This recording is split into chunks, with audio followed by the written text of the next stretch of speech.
Capão, vai. Bora. Parou?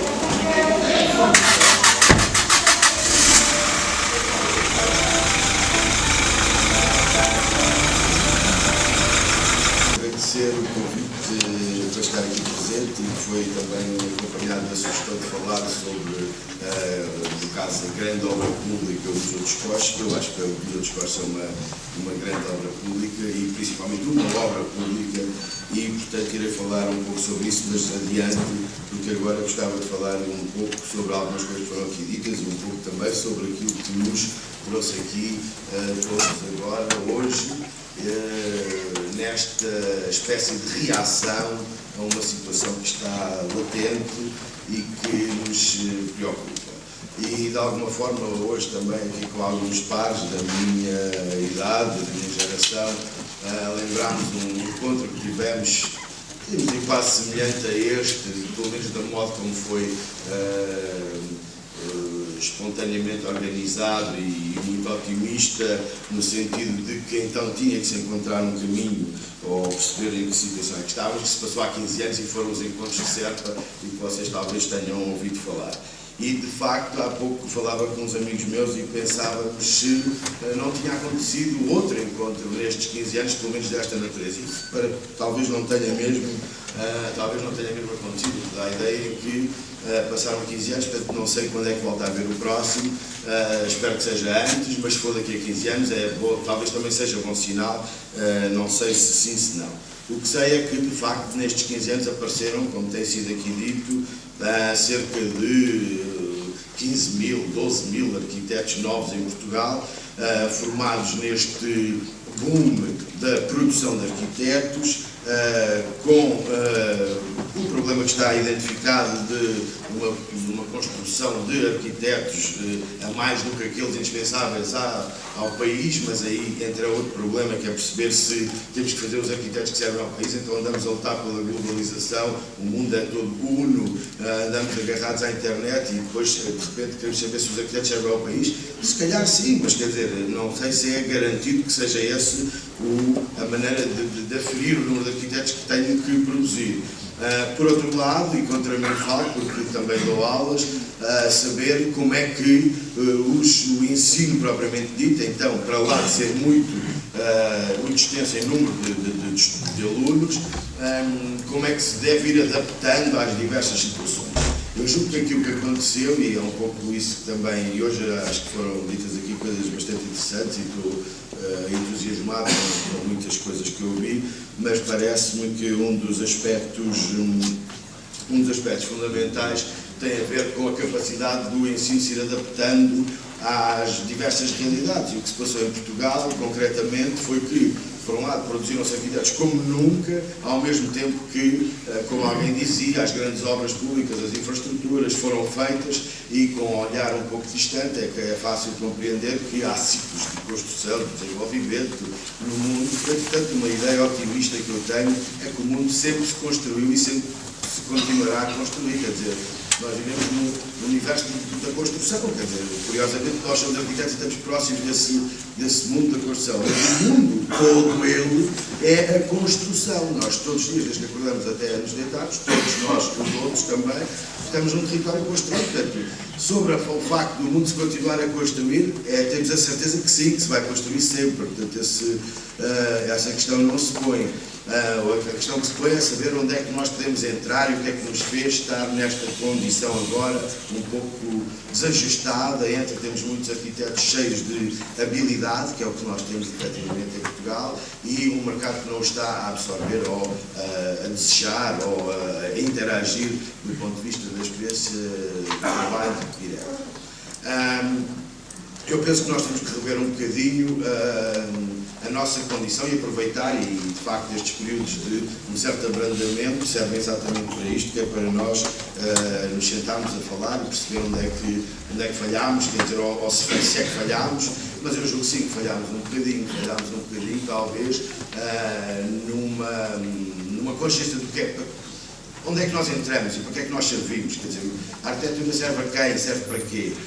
E eu julgo que nós corremos muito o risco de muitas vezes Aliás, porque é tão vasto, quer dizer, quando um tipo, olha, falámos aqui da África ou de outros territórios, bom, falamos da Índia, falamos da China, quer dizer, em cada um destes territórios a arquitetura presta serviços diferentes, quer dizer, agora, hoje, no Chile, ou nas Honduras, ou onde nós quisermos imaginar, há arquitetos, há mundo a construir-se, há trabalho a fazer-se, e, portanto, talvez esta nossa ideia da arquitetura, do edifício, do autor, da Europa, agora sim, fechou, porque houve a Segunda Guerra, porque os países da Europa, do Ocidente, se reconstruíram fortemente nos últimos 50 anos, depois com a entrada dos fundos da Comunidade Europeia mais ainda, e agora de repente acabou aqui, mas está-se a fazer em imensos outros sítios. E está-se a fazer em imensos outros sítios todos os dias, então, por tipos que estão a fazer a pequena coisa num trabalho de relação direta com as suas comunidades, com as suas sociedades, etc. E ao mesmo tempo,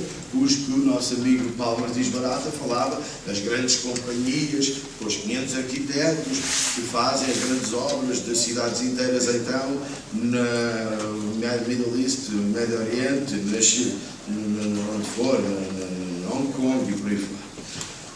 E nós somos todos diferentes entre nós, portanto temos que aqui descobrir um pouco o que é comum entre nós, o que é a nossa parte comum e a nossa parte diferente. Também já foi cá dito hoje, não somos todos iguais, não temos os mesmos objetivos. Fiquei encantado e fico com exemplos concretos aqui, como estes dois ateliês de pessoas que falaram, o Joaico ou o Zé Paixão, de temas incríveis, daquilo que é já uma espécie de, não uma reação, mas uma ação, que é tentar começar já a perceber como é que a coisa pode mudar e onde é que eu posso trabalhar na proximidade, no meu território, implicando aquela história de trabalhar com o economista da Faculdade de Economia para estar já em rede e começar a lançar. É um tema interessantíssimo, é uma invenção deles agora em ação e não em reação. E depois outros que estejam com vontade de se integrar nas grandes companhias, então se calhar teve aqui para a Inglaterra, integrar numa companhia, portanto nós não somos o mesmo. Agora, há uma coisa que nós temos que perceber, é porque é que, não sendo os mesmos, não sendo os advogados os mesmos, os médicos os mesmos, os engenheiros os mesmos, porque é que eles conseguem, efetivamente, estruturar-se, lutando por defender alguns dos valores da sua própria atividade disciplinar, e nós, efetivamente, não. E não conseguimos. Não conseguimos, e vimos aqui hoje uma sucessão de apresentações de perca sucessiva de valores, de direitos, etc. E nós todos contentes, aqui sozinhos, a chorar, a falar, os inimigos, qual inimigo? Quer dizer, o inimigo está aqui, sou eu e somos nós todos, porque de facto temos aqui uma condição de um ego de autor, que é da formação, é certo que é, mas também talvez seja de uma incapacidade de acharmos que a nossa intervenção não é entre nós, quer dizer, não há transformação. Se queremos o nosso problema é a reação com a sociedade onde estamos integrados, não é entre só nós que a coisa tem que ser feita. Portanto, não é? A arquitetura só interessa se for útil a alguma coisa que tem que ser feita. Portanto, onde é que está a mais-valia que nós queremos trazer? Porque é que nos deixamos isolar? Como é que podemos contrariar este ciclo? Como é que podemos voltar a ganhar força e peso primeiro, se servirmos, se formos úteis, se formos efetivamente uma atividade que é querida, que é desejada, que traz uma mais-valia. Por outro lado, se nos unirmos na cota que é comum e não naquela que é separada, para lutarmos pelos nossos direitos. Por outro lado, de facto, num trabalho associativo e político, porque esse irá sempre existir, seja isso, queira isso dizer o que for, mas que eu acho que, e gostei de ouvir o nosso Presidente da Ordem dos Arquitetos, pelo menos a lançar este desafio aos mais novos, para, numa situação em que então estamos a fazer um revisionismo da atividade, perceber o que é que se querem e têm uma boa oportunidade para, de facto, pensar na Ordem dos Arquitetos como uma plataforma para que nós possamos fazer estes encontros, estes debates e, porventura, fazer alterações e transformações muito importantes aí. E já percebi que com o sino queria só dizer, bom, sobre o Museu dos Costas não vos vou falar do projeto, como me imaginam, mas posso-vos falar, e queria-vos falar sim, de dizer que na Europa, por exemplo, a cultura, o PIB da cultura europeu é 6%. Ou seja, a cultura é uma das maiores indústrias hoje do Ocidente. O turismo, então, outra imensa. pois nesse território onde a cultura representa 6%, que é a Europa, e que todas as grandes metrópoles, como nós conhecemos, estão ansiosas por ter grandes edifícios públicos, museus, de forma a dinamizar as suas estratégias culturais e turísticas, que são, entre outras coisas, estratégias económicas também. Estamos no nosso país, onde este trabalho em que eu tenho o gosto de participar está feito, foi feito com um rigor de orçamental desde o primeiro dia. Vocês devem conhecer a história, são 30 milhões de euros pagos pelo fundo do Casino. Foi o turismo que, com verbas de contrapartida do Casino de Lisboa, deu 30 milhões para um equipamento museológico em Lisboa, que era o Museu dos Coches. Também vale a pena dizer que nós gostaríamos que tivesse havido, naturalmente, com uma verba e um envolvimento e um tema destes, um concurso público em que todos pudéssemos participar, mas o Ministro da Economia à época decidiu fazer os seus convites, fez um mini concurso no seu imaginário em que tentou convidar algumas personagens. Então começou por convidar o Herzog de Meuron, a quem disse que o que é que era para fazer, e o prazo e a verba que existia, e os outros rapidamente lhes disseram que não estavam interessados.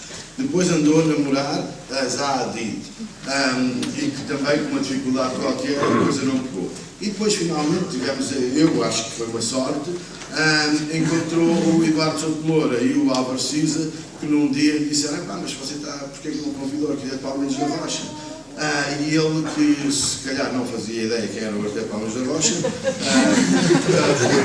foi ver, achou que sim senhor, convidou. E porque é que eu digo que, entre outras razões, obviamente que sou partizado, porque ele depois me convidou a vir para participar. Mas antes disso, o lugar público, quer dizer, nós estamos aqui no nosso território, que é o nosso território de partilha, o que é comum a todos nós. E o que eu acho deste trabalho é que tem essa primeira virtude de se construir um lugar público que é de uma generosidade incrível com a cidade. E isso também já foi aqui falado, que é o que é que eu posso fazer num projeto, sendo uma mais-valia, para o projeto, a obra, à Secretaria de Estado da Cultura, que efetivamente não consegue lançar o concurso e está em pânico porque olha para o Museu dos Coches a pensar que é para gastar dinheiro, que vai ser mais caro e vai gastar mais lâmpadas e mais funcionários, sem perceber que o que percebe, com certeza que percebe, porque se querem Guggenheim em Bilbao, o Louvre, quer dizer, todas as grandes cidades que estão a fazer investimentos extraordinários, porque sabem que aquilo são máquinas de ganhar dinheiro, porque ela tem essa possibilidade, seja pela receita de ser o museu mais visitado, seja por todas as outras infraestruturas que estão associadas.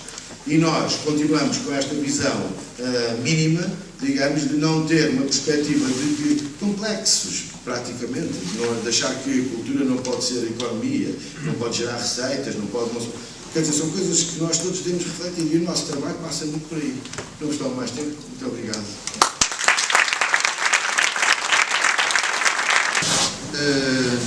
Ainda temos aqui alguns minutos que a nossa resistência nos permite para aceitarmos algumas inscrições dos observadores e da plateia. Pediram-nos para adotar uma tática diferente na medição do que se vai passar amanhã, que é quem tem previsto ou quem imagina estar cá presente amanhã de manhã, que levante o braço.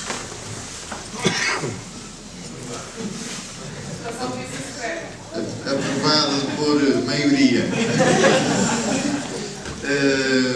Muito obrigado. Vamos jantar ao quartel dos bombeiros.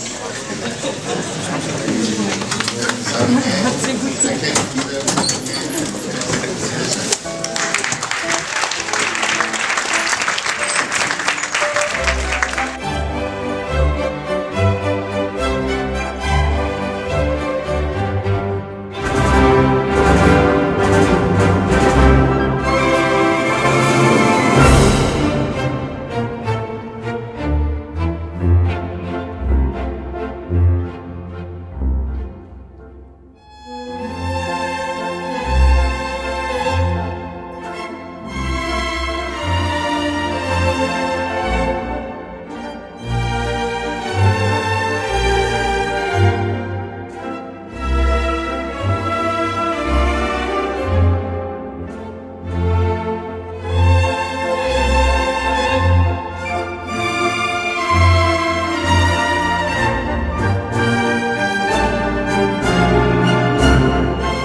juntarem-se em grupos de interesse ou grupos de, enfim, penso eu, de algumas, claramente aqui, grupos de preocupações. Portanto, já dentro desta sala há grupos de preocupações. Portanto, acho que isso até seria uma coisa muito fácil de fazer. Não, isso é claro, também porque a prática hoje é mais complexa, se calhar, do que era antes. E sugeria, por exemplo, um tema de trabalho, que quando ouvi a primeira intervenção, quando ouvi dizer que nós estamos a pedir muito, não estamos satisfeitos, nós estamos a pedir, não é? Mas o que é que propomos? E nessa do que é que propomos, eu acho que poderia ser um tema de trabalho refletir sobre, identificar o que é que sabemos fazer, como fazê-lo, o lugar do arquiteto dentro de um projeto, se é central, se é periférico, se é o especialista, se é o coordenador, isso, falamos de mudança, é verdade que o papel dos arquitetos mudou, falamos até de cataclismo, o tempo, ou seja, o trabalho não é igual ao dinheiro, não é? Eu acho que nunca trabalhei tanto esses últimos tempos e nunca fui tão pobre. E eu acho que isso, eu falo disso, mas já ouvi falar muitas pessoas assim, até arquitetos conhecidos, etc. Nunca trabalharam tanto e nunca foram com tantos poucos colaboradores e é preciso tentar arranjar dinheiro, ou seja, quando eu falo do papel do arquiteto e sabe o que é que sabemos fazer, etc., é na forma também de propor os nossos serviços e de arranjar financiamentos, não é? Ou seja, isso interessa alguém, ou seja, fazer um inventário, uma lista do que sabemos fazer para ver se isso se um dia vai ser pago, não é? E também queria acabar só com tentar ser rápido e acabar com as estruturas europeias. Existe, eu não sei se alguém aqui já ouviu falar eu não, mas eu descobri isso há pouco tempo, que é o Conselho dos Arquitetos da Europa, o Conselho dos Arquitetos da Europa. E isso, pelos vistos, representa 480.000 arquitetos a nível europeu. E tem a sua sede em Bruxelas, porque fica perto da Comissão Europeia, e, pelos vistos, representa através dos organismos nacionais, que devem ser as ordens de cada país, e defende os interesses dos arquitetos europeus. Atualmente estão a tentar, ou seja, propondo umas alterações a umas diretivas que estão a ser votadas sobre os contratos públicos, e isso reflete para nós sobre os concursos europeus. Existe, também pode eventualmente, e submete através de deputados europeus essas propostas que vão ser depois votadas no Conselho. Ou seja, organizam-se e vão mudar as leis, as próprias leis. Porquê? Porque têm esse poder, isso paga-se, são entidades que lhes interessam. Os portugueses recebem as leis, não têm esse poder de alterar qualquer coisa que seja. Ou seja, isso também, as leis vêm de fora, não é? E não são alteradas, não são... Têm sido um pouco herméticos, ou seja, são publicados artigos nos meios. Há aqui uma falta de publicação em meios genéricos de divulgação, de informação, de notícias, de jornais. E o que eu quero dizer com isto é que eu acho que obviamente têm saído muitos artigos comparativamente com tempos anteriores sobre arquitetura, mas mesmo esses artigos de arquitetura são artigos um pouco herméticos no sentido que são mais virados para o profissional da arquitetura. E nesse sentido eu acho que seria interessante haver um esforço comum de participar naquilo que é, pronto, enfim, a base também da nossa democracia, não é? Que é os meios de divulgação genéricos de informação, no sentido de divulgar a arquitetura. Não é tanto no sentido propagandístico, não é? Mas mais num sentido informativo para o público em geral. Ou seja, porque eu acho que Portugal inteiro, exceto nós, os 22 mil, não sei quantos que estão inscritos na ordem, exceto nós, mais ninguém sabe o que é arquitetura, e toda a gente sabe ou acha que pode ser arquiteto e que pode fazer milagres e não sei o quê, não sei o quê. E aquilo que eu também estava a dizer ontem na minha participação, de que o arquiteto se tinha retirado do centro da decisão, ou melhor, do centro da sua importância profissional, também tem um pouco a ver com isso. Ou seja, eu acho que era importante, ou seria importante, haver uma estratégia de participação pública daquilo que é o nosso conhecimento, daquilo que são as nossas valências para um público em geral, ou seja, para, enfim, para as pessoas que leem os jornais. Eu acho que os meios de informação mais interessantes seriam os jornais. Eu também não resisto fazer um comentário para provocar aqui um bocadinho o debate, que é, para já nunca se falou tanto de arquitetura nos meios mais... Não tenho dúvidas. Acontece do Pedro Gadanho sobre os 10 anos de notícias do público, quer dizer, comprova isso e demonstra que nunca se falou tanto de mais de falar. Mas essa tese já foi totalmente ultrapassada. Já foi totalmente ultrapassada. Uma razão muito simples é que é ultrapassada porque se torna por pressuposto que Está tudo diferente o público agora. é um jornal de referência e deixou de ser. Faliu moralmente. Portanto, como é que a gente há de confiar?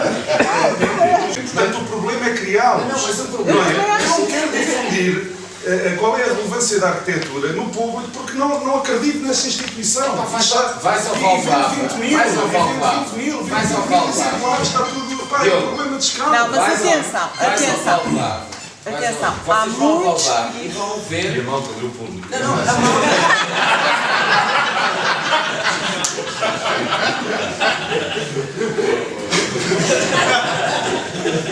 Não, aquela coisa que se falava nos anos 80, passavas pelo Valverde, é casinha de imigrante. Sim. Pá, hoje vais lá, toda a gente tem casa de Ah, pá, mas a porcentagem podemos de fazer um casas artigo de arquitetos, interessantíssimo. eu não acho, jornal, eu acho que estamos a ser demasiado para as pessimistas, pessoas acho que verem estamos a, isso. não sei, não é pessimistas, eu acho que há aqui uma espécie, eu acho que a profissão do arquiteto é uma profissão Isto não é pessimista, é aquilo que eu estou a dizer. reconhecida, Isto é respeitada. E acho que há muito mais arquitetura aí a ser feita do que a gente pensa. Pá, o Val do Ave conhece melhor do que eu. Pá, é impressionante a quantidade de... Mas o que falta aos políticos... Agora, podemos... Diz. Falta aos arquitetos política, representação política. Há aqui dois níveis de problemas, um estrutural e outro conjuntural. O conjuntural é que temos no meio deste tempestade. Toda a gente já percebeu que isto não vai voltar a ser o que é. Isso é novidade, este discurso. Depois há um outro discurso que é recorrente, que eu já ouço desde que sou arquiteta. Há uma década não nos organizamos, o Estado não nos ouve. Só se resolve com política, com poder político. Poder. Eu, por acaso, tenho pena que o Zé Mateus não tenha ambições políticas, ou outros qualquer. Porque é o que nós precisamos. Eu acho que o que nós precisamos é de políticos arquitetos. Porque nós vemos que a legislação de construção, por exemplo, é dominada pela engenharia e pelos lobbies de determinadas corporações. E nós não temos isso. Nós vemos uma eleição do bastonário da ordem dos médicos a ter um debate indireto na SIC Notícias. Há eleições para a ordem dos arquitetos que ninguém sabe. Quer dizer, o que nos falta é, efetivamente, fazer um paralelo entre o nosso número, os 22 mil que nós somos, e uma cota parte de influência política. Poder. É isso, quer dizer, este discurso é recorrente, nós estamos eu desde que eu sou falar de arquitetos, Deixa-me só há aqui um mito, mas há aqui um mito à volta de... Começam a haver algumas inscrições. Mas há aqui um mito à volta de nós, porque a são dos 21 ou 22 mil, mas a verdade é que há 10 anos que estão a entrar jornadas de arquitetos, e essas jornadas de arquitetos, não sei quantas serão... Há 4.000 arquitetos ativos em Portugal neste momento. E o que acontece é que há aqui uma porcentagem de arquitetos que está completamente... Antes que isto acontece, tu acabas por cheio de energia, com vontade de trabalhar, e és obrigado a fazer o estágio durante um ano para cumprir lá o setor. E o que acontece é que toda essa energia esvazia-se completamente passado um ano, pelas condições que o estagiário tem que atravessar, e no final toda a tua vontade de trabalhar acaba por ser toda esvaziada e ficas sem condições para continuar o teu trabalho. O que é que poderia acontecer se não houvesse estágio? O pessoal acaba o curso, pode começar a reunir-se, a formar pequenos grupos de trabalho e seria totalmente diferente. Como exercício, imaginem que não havia estágio nenhum. Acabas o curso e depois como o mercado regula-se, começas a trabalhar como arquiteto. Não havendo estágio. Mas é possível fazer isso.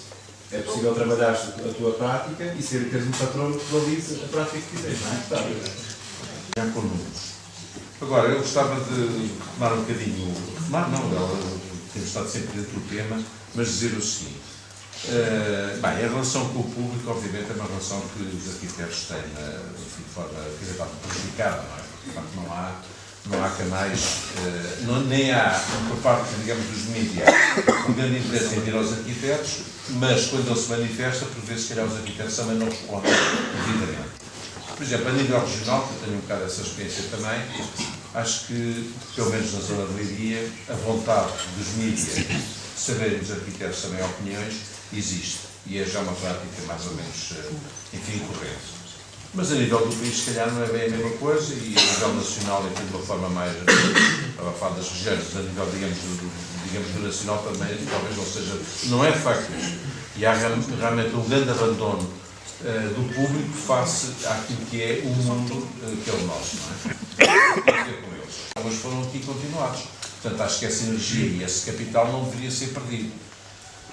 Bem, então em nome do grupo da SPAM, a Concentração Portuguesa de Arquitetos em Mação, eu chamo Matilde e acompanhei todo este ano de produção ao longo do ano, que começou aqui em novembro em Mação, quando de braços abertos a Câmara Municipal de Mação nos permitiu tomarmos conta de Mação para fazermos esta concentração, ao qual nós não sabíamos muito bem para o que vínhamos e ao qual ainda me é difícil fazer conclusões. Nós abrimos ao longo deste ano um lugar para convites e outro lugar para as pessoas candidatarem a vir falar do estado atual da arquitetura, mas nunca quisemos que Mação ou que esta concentração se transformasse num lugar de lamentos.